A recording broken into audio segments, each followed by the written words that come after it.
কর্মব্যস্ত একটা সপ্তাহের শেষে উইকেন্ডের বার্তা নিয়ে শনিবার চলে এসেছে। উইকেন্ডের সন্ধেবেলায় আমরা সবাই একটু রিল্যাক্স করতে চাই, একটু চিল করতে চাই, একটু পার্টি করতে চাই। আর কলকাতা শহরে যদি পার্টির কথা ভাবি তাহলে পার্ক স্ট্রিটের কথা ভাববো না কখনো হয়। আজকের গন্তব্য পার্ক স্ট্রিট, চলুন একসাথে যাওয়া যাক, জমিয়ে পার্টি করে আসি। 20B Park Street, Lords and Barons. আজকের সন্ধে আপনার আমার party destination. This place started their journey on 2018 and very popular amongst the party mongers. আসুন আর বেশি কথা না বাড়িয়ে let's groove into the music of the disc, soak into the party mode.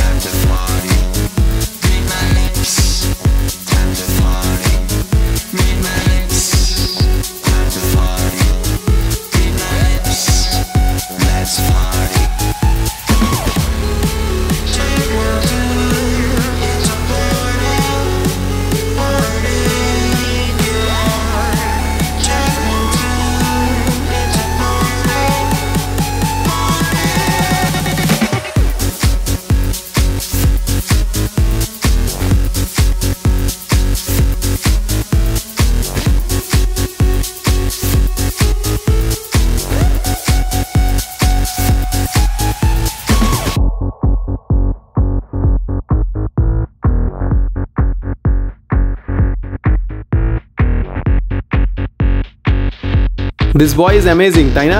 যাই হোক, let's party animal do their things. আপনি আমি চলুন একটু কিচেনটায় চক্কর দিয়ে আসি। পিৎজাও কি খুব পপুলার এখানে নাকি? আমাদের পিৎজাও খুব একটা পপুলার। আচ্ছা, এই পার্টিকুলার যেটা হচ্ছে অ্যাক্টিভেটেড চারকোল পিৎজা, আচ্ছা সেটা সবথেকে বেশি পপুলার। অ্যাক্টিভেটেড চারকোল পিৎজা, আমরা এটাতে অ্যাক্টিভেটেড চারকোল অ্যাড করি। আচ্ছা, এর ওন বেনিফিট, ধর আমাদের বডির সিস্টেমটাকে ভেতর থেকে ক্লিনস আউট করে, সেটা অ্যাক্টিভেটেড চারকোলের কাজ। আচ্ছা আচ্ছা। A busy kitchen of a restaurant indicates how popular the food is. সেই উইকেন্ডে আমি যখন লর্ডস অ্যান্ড ব্যারন্সের কিচেনে শট নিচ্ছিলাম তখন দেখেছিলাম যে এখানকার কিচেনের ব্যস্ততা একদম চরমে। আর আমার ক্যামেরা এই দুর্দান্ত সমস্ত ফুড শটগুলো তার মনের মতো করে একেবারে চেটে পুটে নিচ্ছিল। লর্ডস অ্যান্ড ব্যারন্সের কিচেনে দেখেছিলাম তন্দুর, কাবাব, চাইনিজ এই সমস্ত কিছুর অর্ডার আসছে এনাদের গেস্টদের কাছ থেকে। সামনে না গালাটি এই বাটার চিকেন টাইপ কিছু, চিকেন টিক্কা মশলা, ম্যাশ পটেটো না? আমার সাথে মিস্টার আশুতোষ আভাস্থি আছেন, লর্ডস অ্যান্ড ব্যারনের এক্সিকিউটিভ শেফ। আপনি ব্যস্ত সময় কিচেনে অ্যালাউ করেছেন, তার জন্য থ্যাংক ইউ। আচ্ছা, এইটা কি প্রিপারেশন বানাচ্ছিলেন? Roasted New Zealand lamb. আচ্ছা, ল্যাম্ব যেটা আছে সেটা ইন্ডিয়ান খাসি মাংস না। আচ্ছা, নিউজিল্যান্ড থেকে আমরা ইম্পোর্টেড। আচ্ছা, নিউজিল্যান্ড ল্যাম্ব মানে আমি এটা ভিডিওতে বলতে পারি, এটা এরকম আমরা ইউজ ইনফরমেশনটা একদম আমরা নিউজিল্যান্ড ল্যাম্ব ইউজ করি। আমি জিজ্ঞেস করলাম কিছু মনে করবেন না? না। আচ্ছা, আর একটা জিনিস আমি বলতে চাই যে ধরুন ড্রিঙ্কসের সাথে মোটামুটি কোন খাবার দাবারগুলো চলছে কাস্টমাররা এগুলো পছন্দ? আমরা অবভিয়াসলি চাইনিজের যে Indian snacks tandoor items, tandoor chicken tikka আর kebab platter is our highest selling. আচ্ছা আচ্ছা। তাছাড়া আমাদের এর সাথে যায় পিৎজা। আচ্ছা, সিন্স ইটস আ পাব, সো অবভিয়াসলি পিৎজা এন্ড আপনাদের বেক ফিশ, আমি গুগলে পড়ছিলাম যে আপনাদের বেক ফিশটা খুব ভালো, যারা মেন কোর্সের মধ্যে চলে গেল। আচ্ছা, তো grill fish, New Zealand lamb, grill chicken, grill Moroccan chicken particularly, so এগুলো আমাদের ম্যাক্সিমাম চলে। কিছু চাইনিজেরও প্রিপারেশন চলছিল, চাইনিজও চলে। চাইনিজ এগুলো মোস্টলি ওই আমাদের ইন্ডিয়ান গেস্ট, বাঙালি গেস্ট, যেমন চিলি চিকেন বেসিকগুলো রয়েছে, dry chilli chicken, chilli baby corn, drums of heaven. ঠিক আছে, আর বেশিক্ষণ আপনাকে এ করবো না। থ্যাংক ইউ টাইম দেওয়ার জন্য।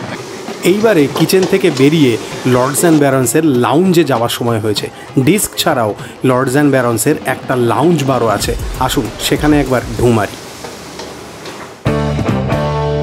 Seat back, relax, enjoy your drink with the live band performing. It was a lovely posh classic lounge বার।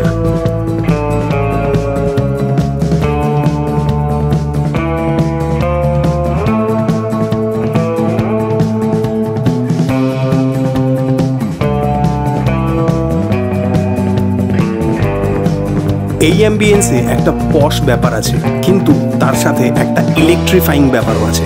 আপনারা এনজয় করুন এই লাউঞ্জ বারের অ্যাম্বিয়েন্স।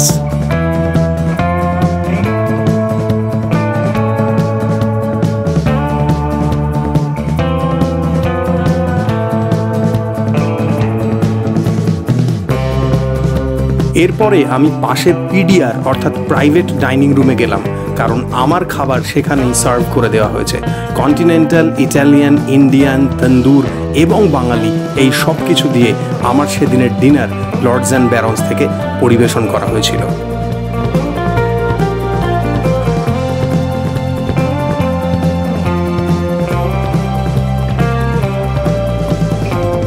লর্ডস অ্যান্ড ব্যারন্সের একটা ককটেল মেনু আছে, যে মেনুটায় 100-র ওপরে ককটেল আইটেম আছে।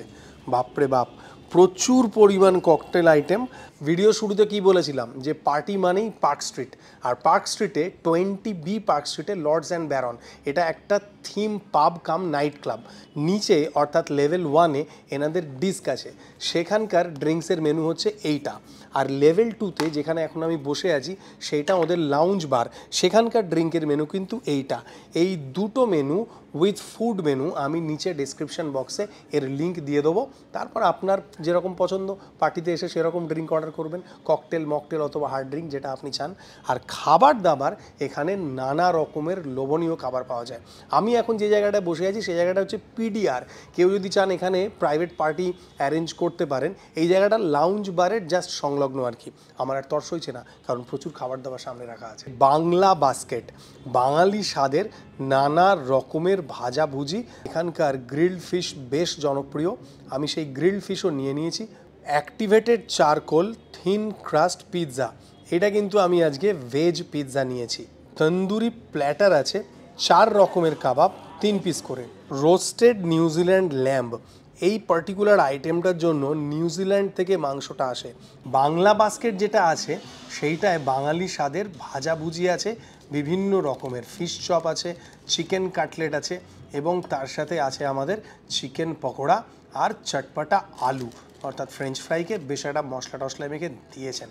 নিউজিল্যান্ড থেকে যতই ল্যাম্ব আসুক, আমি সববার আগে এই বাংলা বাস্কেট দিয়েই ট্রাই করব। ওয়াহ, এটা চিকেন কাটলেট দারুণ খেতে। এই মশলাদার চিকেনের পুরটা আছে, তার একটা দারুণ সুন্দর স্বাদ আছে। ফিশ চপ, ও হো হো, একেবারে মুচমুচে ক্রাম্ব, তার ভেতরে এই রকম মাছের পুর, ভেটকির পুর, কাসুন্দিতে ডুবিয়ে ফিশ চপ। চিকেন কাটলেটটা তো ভালো ছিলই, কিন্তু ফিশ চপটা একদম আউটস্ট্যান্ডিং। ভেটকি মাছকে নানা রকমের মশলায় এনারা প্রিপেয়ার করেছেন, আমার দারুণ লেগেছে। বাংলা বাস্কেটের আরেকটা item chicken pakora, boneless chicken pakora, বেশ ডিসেন্ট খেতে। কিন্তু বাংলা বাস্কেটের সবথেকে বেস্ট আইটেম যেটা আমার লেগেছে সেইটা হচ্ছে এনাদের যে ফিশ চপ আছে সেইটা, এবং চিকেন কাটলেটটাও দুর্দান্ত। চিকেন পকোড়াটাও বেশ, এই বাংলা বাস্কেটটা সুপার হিট একেবারে। এইবারে একটু গলা ভেজানো যাক। এটা একটা মকটেল আমি নিয়েছি, ইস্টার্ন এলিক্সার নাম, লিচি বেস ড্রিঙ্ক। সুন্দর, একদম মানে লিচুর যে সুগন্ধ সেইটা আছে, আর মেবি একটু হালকা করে কোকোনাট ওয়াটার বা ওই জাতীয় লিচুর যে একটা দারুণ ফ্রেগরেন্স, সেইটা ভালো লাগবে, ভেরি রিফ্রেশিং। অ্যাক্টিভেটেড চারকোল এই পিৎজাটা খেতে আমি খুবই আগ্রহী। অ্যাক্টিভেটেড চারকোল পিৎজা আমি আগে কোনো দিনও খাইনি। আমি থিন ক্রাস্ট পিৎজা পছন্দ করি, আজকে প্রথমবার অ্যাক্টিভেটেড চারকোল পিৎজা। ওপরে এই যে চিজের লেয়ারটা, এই চিজের লেয়ারটা, তার নিচে যে বিভিন্ন ভেজিস আছে এবং এনাদের যে নিজস্ব পিৎজা সস আছে, এই সব কিছু মিলিয়ে এই পিৎজাটা দারুণ খেতে। আর যে ক্রাস্টটা সেইটা একদম মুচমুচে টাইপের, দারুণ। বিভিন্ন রকমের ভেজিটেবলস আছে, সব কিছু স্বাদ, যে পরিমাণ চিজ দেওয়া ছিল এবং নিচে এনাদের যে পিৎজা সসটা, তার সব মিলিয়ে এটা দারুণ লাগছে। গ্রিলড ফিশ ট্রাই করছি, প্লেটিংটা ভারী সুন্দর। দুটো বড় সাইজের ভেটকি মাছের ফিলে ম্যাশড পোট্যাটোর ওপরে সুন্দর করে সাজিয়ে দেওয়া আছে। এক্সেলেন্ট কোয়ালিটির মাছ এবং প্রিপারেশনটাও ভারী সুন্দর। যে ম্যাশড পোট্যাটোটা আছে সেইটা একদম ক্রিমি, দারুণ স্বাদ এটা। মানে এইটা আমার মনে হয় এটা একটু মেন কোর্সের দিকে চলে যাচ্ছে। এই আইটেমটা ডিনারের জন্য দারুণ উপযোগী হবে। মাছটা ভারী সুন্দর গ্রিল হয়েছে, একদম কুকড টু পারফেকশন যাকে বলে। গ্রিল ফিশের সাথে বিভিন্ন রকমের সর্টেড ভেজিটেবল আছে, বাটার সটে করা ব্রকলি আছে, গাজর আছে, এই সব কিছু সব মিলিয়ে এই গ্রিল ফিশ আইটেমটা এখানে উইথ দুটো বড় সাইজের ভেটকি মাছের ফিলে একদম proper dinner item, main course. Last but not the least, এটা হচ্ছে নিউজিল্যান্ড রোস্টেড ল্যাম্ব, যেটা খেতে আমি খুবই আগ্রহী। ল্যাম্বটা রোস্ট করার পরে যে ব্রথটা হয়েছিল সেটাই এখানে ডিপ হিসেবে দেওয়া হয়েছে। এটার বিভিন্ন যে সস আছে না, মানে সস মানে রোস্ট করার সময় তার স্বাদ দারুণ। ভেজিটেবলগুলো একটা ক্রাঞ্চ দিচ্ছে, আর ম্যাশড পোট্যাটোটা একেবারে ক্রিমি। বিভিন্ন হার্বের সুগন্ধ আছে এটার মধ্যে, যেমন রোজমেরি। আর এই ভেজিটেবলগুলোর মধ্যে জুকিনি, গাজর, বিনস, ব্রকলি, ক্যাপসিকাম সব কিছু আছে। কন্টিনেন্টাল খাবার আমার পছন্দের। এই রোস্টেড ল্যাম্বটা বেশ খেতে, হালকা একটুখানি বাইট আছে, কিন্তু এতে নানা রকমের কন্টিনেন্টাল সিজনিং আছে, যেটা এটা খাওয়ার এক্সপিরিয়েন্সটাকে বেশ বাড়িয়ে দিয়েছে। এটা ভারী সুন্দর লাগছে খেতেও, তার সাথে এটা যে প্লেটিংটা সেটাও দারুণ সুন্দর। এই ম্যাশ পোট্যাটো এবং সর্টেড ভেজিটেবলগুলো দিয়ে এই কন্টিনেন্টাল আইটেমটা আমার দুর্দান্ত লেগেছে। মলয়বাবু, থ্যাংক ইউ আমাকে ইনভাইট করার জন্য। আপনার এখানে আমি খুব ভালো এনজয় করেছি আজকে। আপনি শুধু এইটুকু বলুন যে আপনাদের এই বারের টাইমিংটা, ক্লাবের টাইমিংটা। স্যার আমাদের 3টে ফ্লোর, তো সেই হিসাবে আমাদের টাইমিং হচ্ছে everyday from 12 PM like in the afternoon till 12 AM। আচ্ছা আচ্ছা। বাট ডিপেন্ডস অন ডে, আমরা এটাকে টিল 2 o'clock এক্সটেন্ডও করি। আচ্ছা, মানে উইকেন্ডে কি ওরকম? উইকেন্ডে স্পেশালি আমাদের ক্লাবটা অলরেডি টিল 2 o'clock চলে যাচ্ছে। আচ্ছা, মানে নিচে যেটা লেভেল 1 যেটা। আচ্ছা আচ্ছা। আর এমনি আপনাদের হ্যাপি আওয়ার এই ব্যাপার কিছু আছে? হ্যাপি আওয়ারটা যেটা রয়েছে আমাদের everyday from 12 PM to 6 PM, যেটা কিনা entire bar you will get 1:1। আচ্ছা, এটা আমাদের হ্যাপি আওয়ারের অফার চলে। আর পুজোর সময় কি টাইমিং থাকবে? স্যার পুজোর সময় আমাদের যেহেতু 3টে ফ্লোর, তো 3টে ফ্লোরে বিভিন্ন বিভিন্ন রকমের আমাদের ইভেন্ট রয়েছে, তো সেই হিসাবে টাইমটাও ডিফার করে, বাট আমাদের লেট নাইট ও প্রতিদিনই পুজোতে খোলা আছে। আচ্ছা আচ্ছা, ঠিক আছে, থ্যাংক ইউ টাইম দেওয়ার জন্য। Thank you so much. এই কাবাব প্ল্যাটারটা সেদিন আমি প্যাক করিয়েছিলাম। চিকেন, মাটন, ফিশ নিয়ে টোটাল 12 রকমের কাবাব ছিল, and I enjoyed the platter thoroughly. আর একটা কথা, when I was young I used to believe work hard and party harder, but as I am now more matured I believe drink responsibly, behave responsibly, enjoy responsibly. আপনার enjoyment যেন সমাজের মাথা ব্যথার কারণ না হয়ে ওঠে। আপনারা আমার থেকে অনেক বেশি জানেন, ভালো বোঝেন, তাই আশা করব you will responsibly behave as a citizen. ভালো থাকবেন সবাই।